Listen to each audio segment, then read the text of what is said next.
So I remember the first time I interviewed you, we were both kind of wandering around downtown Concord. You had places to go, I was trying to find you, and I'm not going to say you were just a guy, because you clearly knew what you were talking about, but you've made it a long way from that point. Well, thank what's you. What's the biggest change that you've seen since you were essentially wandering the streets of Concord to now being Andrew Yang, presidential candidate, who's on those big debate stages? Well, it's people knowing who I am. That's totally my recollection as well, Adam, where, when I came to New Hampshire for the first time, most people were completely unfamiliar with me, my platform. And now the crowds are bigger, the energy's higher, the enthusiasm is electric. And it's very touching, it's very heartening, as a human being, where you see people actually so happy to see you. I mean, it's very heartwarming and invigorating. Do you think universal basic income is, obviously people like you, that's, your supporters do, but is that help open the door a little bit? The fact that, hey, there's the guy who wants to give me $1,000 a month as a starting point, not bad, right? Well, it's likely the first thing someone's heard about me in the campaign. And then many people initially, I think, see it as too good to be true, or a gimmick, or somehow not possible. And then when you dig into our history, you find that is a deeply American idea, and we can make it a reality if enough of us come together, particularly in New Hampshire. If enough people in New Hampshire come together, then the freedom dividend will become reality in 2021. So UBI gets you in the door. Do you feel like you have to raise your game, do something different to break through that next level, to get up there with Elizabeth Warren, Joe Biden, Bernie Sanders?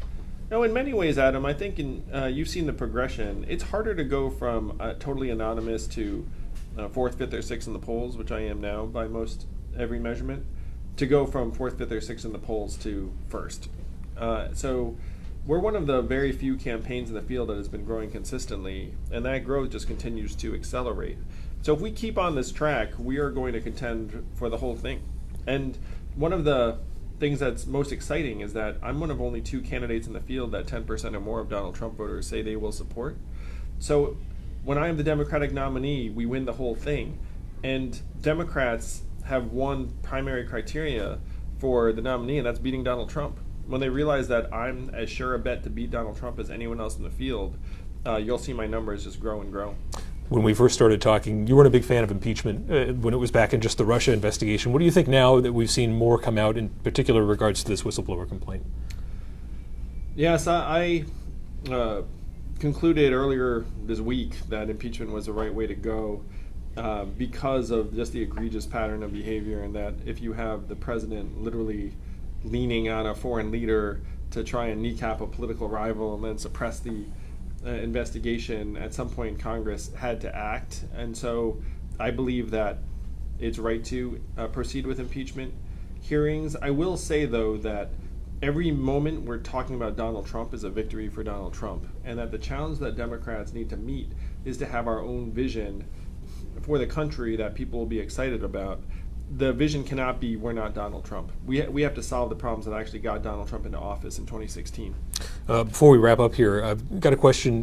There's a very strong culture around your campaign. You've got the Yang Gang, crowd surfing. You see a lot of you online, social media. There's a real splash there.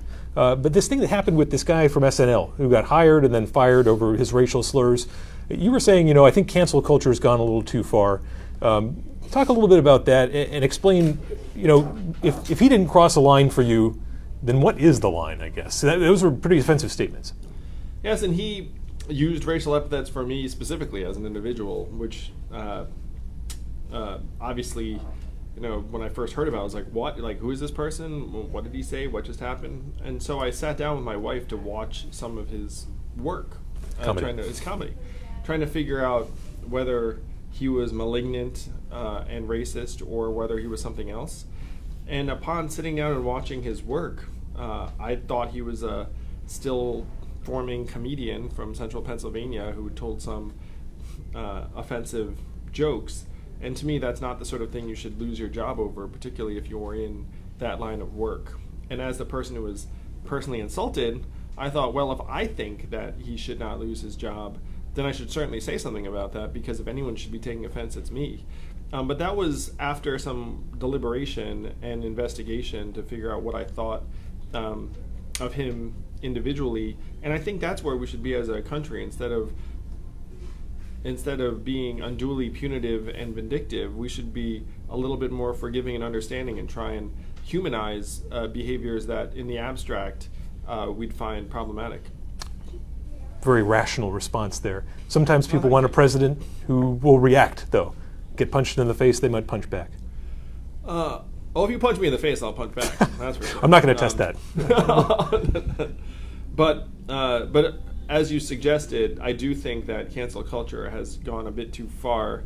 And one thing someone said that stuck with me is that if you have a group of people calling for someone to be fired, that group of people then moves on a week later, but then the person's still fired. So you're in some cases irrevocably changing someone's life or career, and that lasts for years. Whereas that satisfaction that you get by calling for it fades away very quickly.